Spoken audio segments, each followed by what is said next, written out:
You're listening to Inside Lebo, a podcast giving you an inside look at Mount Lebanon, Pennsylvania, produced by Mount Lebanon's Public Information Office. Hello and welcome to Inside Lebo. I'm your host, Assistant Municipal Manager and Municipal Planner Ian McMeans. And I'm Assistant Public Information Officer and Senior and Online Editor Rachel Windsor. So for today's episode of Inside Lebo, while I am normally your host, I'm actually going to hand off the hosting duties to Rachel, and we have a special theme today where we put out there on our social media platforms that we would take questions from our listeners, fans, residents, and anyone else that happens to stop by and answer those questions. So I will do my best to try and provide some Inside Lebo FAQ answers. Great. Well, welcome to the podcast, Ian. Thank you for joining us as our guest. It's very different to be on this side of the table. So let's start off with one of the first questions that we had. Why does Mount Lebanon not have certain types of restaurants? So one of the residents in particular was thinking like a lobster roll store, but we do hear it quite often about like, why don't we have a ramen place? Why don't we have X, Y, and Z? So can you talk a little bit about how businesses actually get into Mount Lebanon and why we might not have certain boutique stores? Sure. So I will say we are very fortunate in Mount Lebanon to have three varying types of commercial establishments between our neighborhood business districts like Beverly Road, between our uptown central business district on Washington Road, and then your more highway commercial mall types like the Galleria, like CVS down on Cochrane Road, those type of places. So we have varying types of businesses throughout the community. I think most people tend to focus on like the uptown, Beverly, Castle Shannon Boulevard, sort of three main business areas.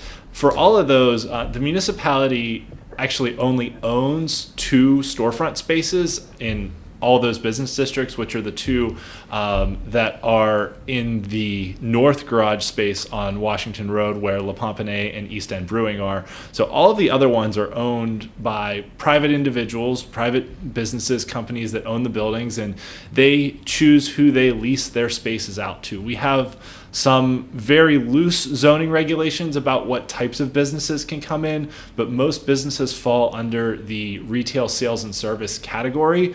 And retail sales and service can be anything from, a flower shop, the Celtic Cross store on Washington Road, to the other store on Washington that people tend to complain about quite often because of some of the things that they sell. But nevertheless, those all fall under the retail sales and service type establishments. Same with Royers retail store, even a bank. We got some feedback when the FNB bank went in on Cochrane Road about we have enough banks in Mount Lebanon, but similarly that falls under, retail banking falls under our very broad definition of what retail sales and service is. So as far as restaurants, restaurants are pretty much permitted in any business district. There are some restrictions on where you're allowed to have a drive-through versus where you're not, or what, in some of the neighborhood districts you have to close by a certain time of day, or at least have a bar closed by a certain time of day. But really, as far as what goes where, that's mostly up to the private property owners working with people interested in opening a business. I will say we are one of the few municipalities that offer a commercial districts manager. Eric Milliron, who works out of the municipal building, is our commercial districts manager, and he has relationships with building and property owners and business owners. So if people are interested in opening a business here in Mount Lebanon, a lot of them will contact Eric first and say, hey, I'd like to be here. Here's the kind of square footage I need. And Eric has an inventory of, this building owner has something that might be available, coming soon because this tenant's lease is going to be up, or, this tenant's going to leave and wants more space, so this space might be available for you. So Eric's office is an invaluable resource to kind of serve as that concierge to do matchmaking between potential interested businesses and the private property owners. But at the end of the day, it is a private decision that the municipality is not part of for that end of the day lease agreement between the building owner and who goes into the space. Yeah, absolutely. That's all really good information about, how sort of the business development, community development works in Mount Lebanon. And a lot of people might not realize the difference between what the municipality actually owns and has control over and versus private entities. So, but yeah, we're always excited to see, diversity of businesses here and new stores popping up. So, next question for Ian, and this one's pretty straightforward. Where can I find information about parking? Great question. So a couple years ago, the commission did update the overnight parking ordinance. We made some changes to the online system. So general information about parking can always be found on the municipal website, mountlebanon.org. Specific information, say you want to request overnight parking. Every home in Mount Lebanon has the ability to have each of their vehicles park on the street for 20 nights during the year. So you go on to the My Lebo portal through the website, and you can register your vehicle for that night.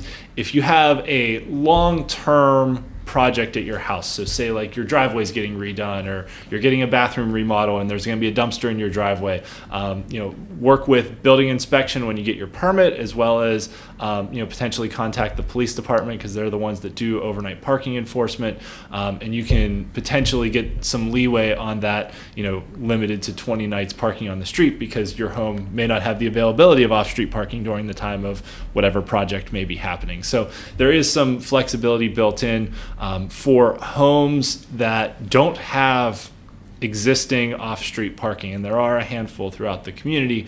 The ordinance update that the commission passed does have a process that can go through our parking enforcement department to review your property, see if there's the ability to either create a parking pad somewhere on your property, or if we should create an on-street overnight parking space for you. So there are a handful of those on-street permitted spaces that we do allow overnight, but generally speaking, throughout Mount Lebanon, it's no parking from 2 a.m. to 6 a.m. overnight. And the police department's the one that enforces that, and additional information can always be found on the municipal website. Perfect. And another mobility-related question. Can the municipality find a way to connect all of the sidewalks in Mount Lebanon? That is a great question. So last year, the commission approved an update to our sidewalk expansion policy. Most of the sidewalks throughout the community were put in at the time the developments were built. When the homes were built, when things were subdivided, the developer at the time, whether that was in the 1920s, 30s, 40s, 50s, we have a couple from the 60s, 70s, but most of the community was built out through that late 1920s through mid 1960s kind of time frame. The developers at those times decided whether or not to put sidewalks in. Interestingly enough, a lot of times when you look around, you can kind of guess when things were built because of material shortages during World War II. So if there's not sidewalks, it's a very good chance those homes were built in that kind of World War II time frame of, there's material shortages because everything's being used for the war effort, so there's concrete isn't as available. We're not going to use it for sidewalks. So a lot of things were built at those points in time and have always been the responsibility and property of the homeowners to maintain. Homeowners are allowed to install sidewalks on their property if they don't have them.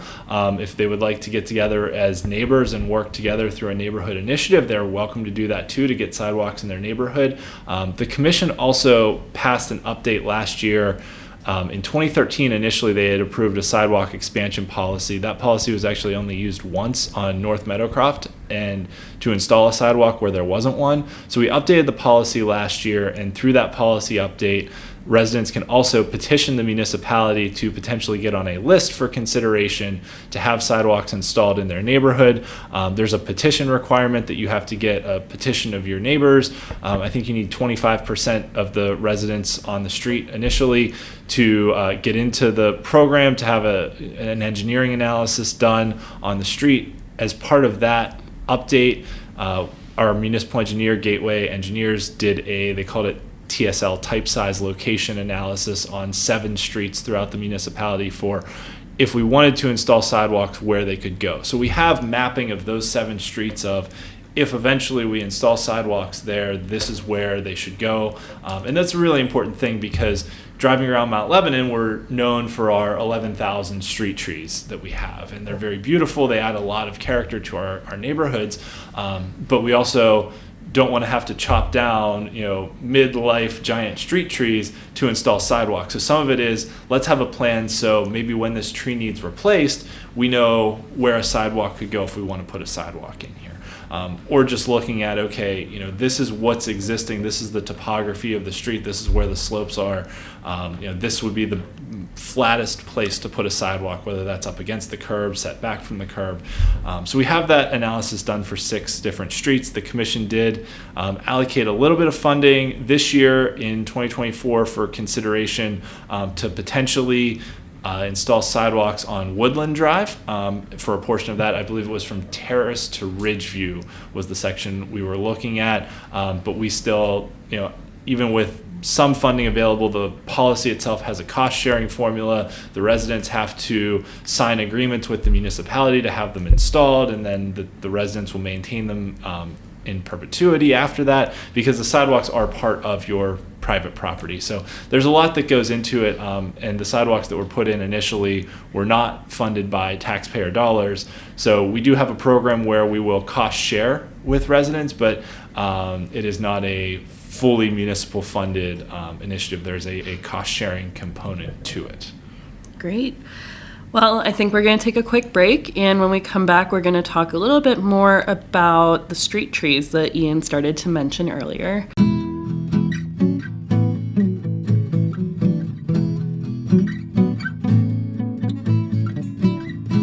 And we are back with Inside Lebo. So Ian, tell us about the street trees in Mount Lebanon. A lot of people love them. They love seeing all the trees lining their neighborhoods. But how does it work? Who maintains them? Who makes sure that they're trimmed? All of the process that goes into it. That's a great question. So our Public Works Department, we have a forestry division, and they are the ones that maintain the 11,000 plus street trees that we have throughout the municipality.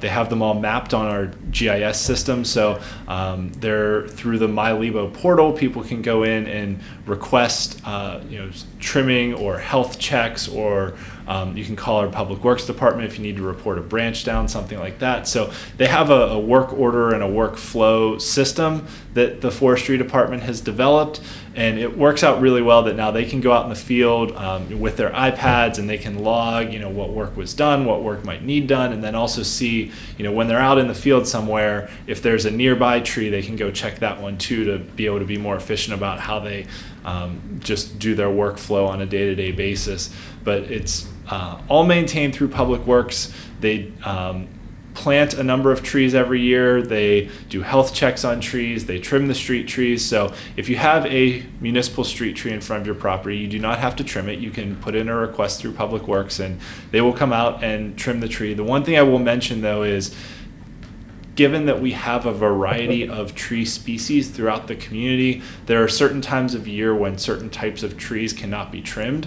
So for instance, like big oak trees, you have to trim those during the winter time when the sap is down out of the branches. So sometimes people will submit a request for a tree trimming, and then it's an oak tree, so if they submit that in like June, they kind of have to wait until the winter time when it's healthier for the tree to trim it at that point in time. So that's what we call our dormant tree pruning time of year during the winter time.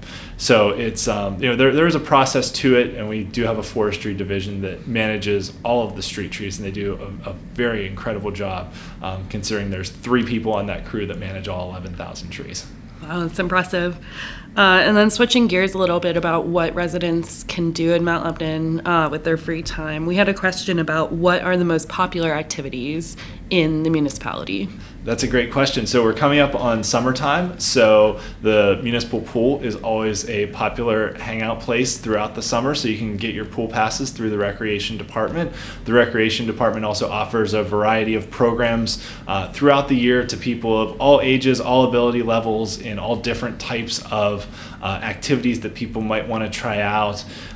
There's also just sports leagues and other things that happen, especially the rec department does a lot of kids sports leagues, and during the summertime there's a lot of other kids day camps and programs. The public safety camp is an incredibly popular summer camp for kids, and then on the adult side, in our business districts, especially the Uptown District, will have First Friday events during the first Fridays of the summertime that are always very popular kind of community hangout events. We have bands that come play. Our July 4th Community Day event down in Main Park, which concludes with fireworks, is always a very popular event, as well as all the other recreation offerings generally that we have between the tennis center, the golf course, I mentioned the pool, the ice rink usually runs for most of the summer. Sometimes they shut down for a little bit in August to do some maintenance work, but other than that, the ice rink's also open. So there's a lot to do in Mount Lebanon, along with just getting out and walking through the neighborhoods and seeing your dogs, or seeing dogs, seeing your neighbors, all that good stuff. I know when we did the comprehensive plan update and we did a survey of how people engage with their community, one of the most popular things people said, I think over 95% people said they take walks in their neighborhood. 90% people said they had a library card. There's a variety of events that happen at the library throughout the year to promote and support what the library does, as well as just ways to further people's learning and people's interest in interacting in a variety of ways. The library has board game nights, they have speaker series, they have other events that are a lot of fun as well. So there are tons of events that happen throughout the municipality, especially now that we're getting into the summer months. So get out, walk around, talk to people, and enjoy yourself. Awesome. The next question is a little bit more specific. So could you tell us about what's going on at the vacant lot between Bower Hill and Washington Road? Yes, that is a very common question that we get. So that piece of property, kind of across from St. Bernard's at the corner of Bower Hill and Washington, is owned by a private company. They have owned that property for quite some time. They've had a few different plans for development. Back in 2016, they had an approved development plan for 46 condominiums that never moved forward beyond doing some earthwork on the site. One of the challenges there's obviously topography challenge with how the site falls off from Washington Road.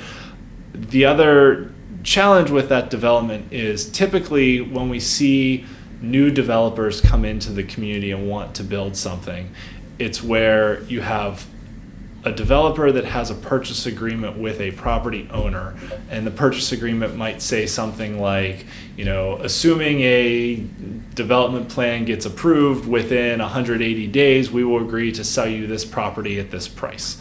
So there's some impetus in that situation for the property owner wants to sell their property. The developer wants to get their plan approved so that they can buy the property at the given price and not have to renegotiate a new purchase agreement.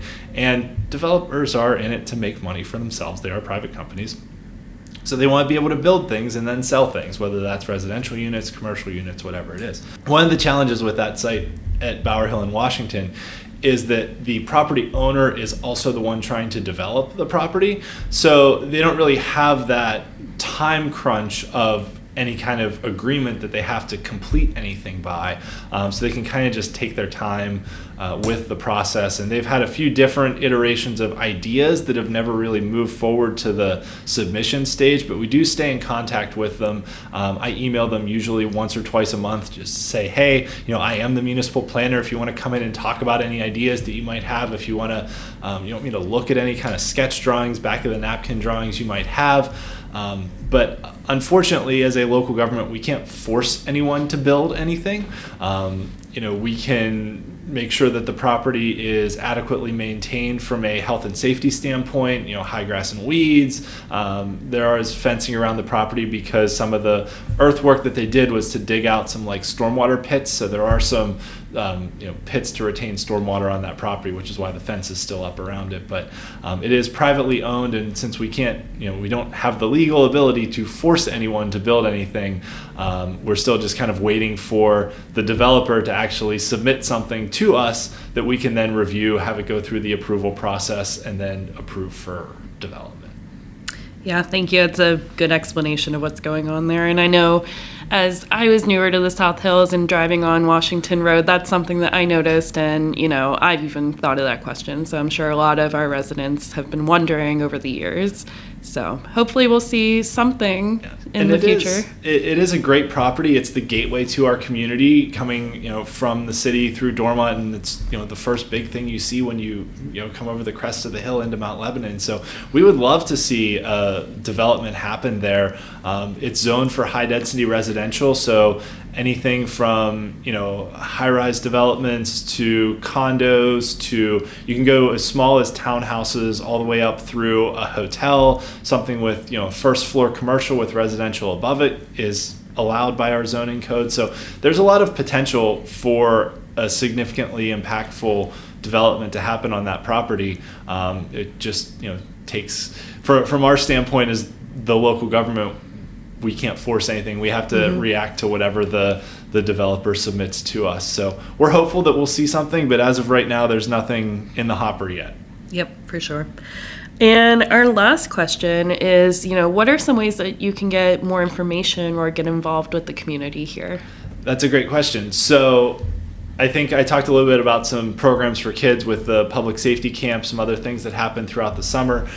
We have a number of programs that happen throughout the year for people to learn specifically about Mount Lebanon. There's the Citizens Police Academy, the Citizens Fire Academy, if you want to learn specifically about what police and fire do. We also have a Mount Lebanon Residents Academy that usually happens at the beginning of the year, so like January through March or so, but applications for that will probably be coming online soon here within the next few months so that those seats will start to fill for the next year. The Residents Academy is a great program that gets put on. The different department heads come in, talk to the group about what their department does, what different programs and services they offer, and it's a great way to learn in a short amount of time about all the different things that your local government offers you.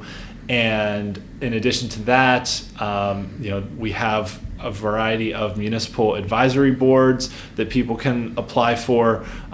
We will retain applications for those for up to 2 years. So even if there's not an open position on one right now, people can apply for the board and have their name on the list for a potential opening that might happen in the future, as well as just going online and watching meetings. All of our municipal meetings, whether they're commission discussion sessions, whether they're board meetings, they're all live streamed on YouTube, so you can go back and watch past meetings as well as a good way to find out what's being discussed and talked about, maybe at the advisory board level that's going to be coming up for a bigger discussion with the commission at some point in the future. So there's a lot of ways for people to get involved. If high schoolers are interested in getting involved, we have a junior commissioner program that I believe applications are going to open up for here very shortly, because we usually make decisions on those during the summertime so that they can start in the fall semester. So for high schoolers, the junior commissioner program is a great way to get involved as well.